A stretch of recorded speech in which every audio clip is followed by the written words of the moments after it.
Guys, അങ്ങനെ 6 മാസത്തെ ഇടവേളയ്ക്ക് ശേഷം നമ്മളെ മുതലാളി ഗൾഫിൽ നിന്ന് നമ്മളെ നാട്ടിലേക്ക് വരാൻ കേട്ടാ.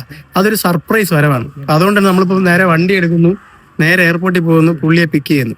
ഏകദേശം 12 മണിയോടെ ഇവിടെ എത്തണമെന്നായിരുന്നു നമ്മുടെ പ്ലാൻ കേട്ടാ. പക്ഷെ നമ്മൾ ലേറ്റായിപ്പോയി. കാത്തിരുന്ന് അമ്പാടിക്ക് നല്ല ഉറക്കം വന്നു കേട്ടാ. ഈ അകലം കൂടുന്നതും സ്നേഹം കൂടുമെന്ന് പറയുന്നതിന് ഏറ്റവും വലിയ ഉദാഹരണമാണ് ഇതുപോലുള്ള കാഴ്ചകൾ. അങ്ങനെ കാത്തിരുന്ന് മുതലാളി എത്തിയേട്ടാ. ഈ കാണുന്നതൊക്കെ സ്നേഹപ്രകടനങ്ങളാണ്. കൊച്ചിച്ചനെ വരവേൽക്കാൻ വേണ്ടി കൊട്ടും കൊണ്ടാണ് അമ്പാടി വന്നത്. അങ്ങനെ അൽ അറബി ഫ്രം ദുബായ് നമ്മുടെ നാട്ടിലെത്തിയിരിക്കുകയാണ്. അടുത്ത് സർപ്രൈസ് വീഡിയോ സെറ്റ് ചെയ്യാൻ വേണ്ടി കോസ്റ്റ്യൂമൊക്കെ ചേഞ്ച് ചെയ്ത് കൊണ്ടുവന്നു കേട്ടോ. ഇന്ന് വേറൊരു പ്രത്യേകതയുണ്ട്. ചേട്ടൻ്റെ അച്ഛൻ്റെ അമ്മയുടെയും വെഡ്ഡിങ് ആനിവേഴ്സറി കൂടിയാണ്. നേരെ വന്നത് ശംഖുമുഖത്തുള്ള ജാഫർ ഏട്ടൻ്റെ പാനിപൂരി ഷോപ്പിലാണ് കേട്ടോ. ഇവിടത്തെ ഒരു ജോലിക്കാരനായി നിന്നുകൊണ്ട് സർപ്രൈസ് കൊടുക്കാനായിരുന്നു പ്ലാൻ. ആ ഒരു പ്ലാൻ വിജയകരമായി പൂർത്തീകരിച്ചു കേട്ടോ. ഈ ഒരു സർപ്രൈസ് വീഡിയോയുടെ ഫുൾ വീഡിയോ എൻ്റെ യൂട്യൂബ് പേജിലുണ്ട്. ഇപ്പം തന്നെ പേജ് സബ്സ്ക്രൈബ് ചെയ്ത് വെച്ചോ. അങ്ങനെ ആനിവേഴ്സറി കേക്ക് ഇവിടെ വെച്ച് കട്ട് ചെയ്ത് കേട്ടോ. ശംഖുമുഖം ലൊക്കാലിറ്റിയിൽ വരുന്നവരാണെങ്കിൽ ജാഫർ ഏട്ടൻ്റെ ഈ ഒരു ഷോപ്പിൽ വരാൻ മറക്കരുത്. ഫുഡൊക്കെ നല്ല ടേസ്റ്റാണ് കേട്ടോ.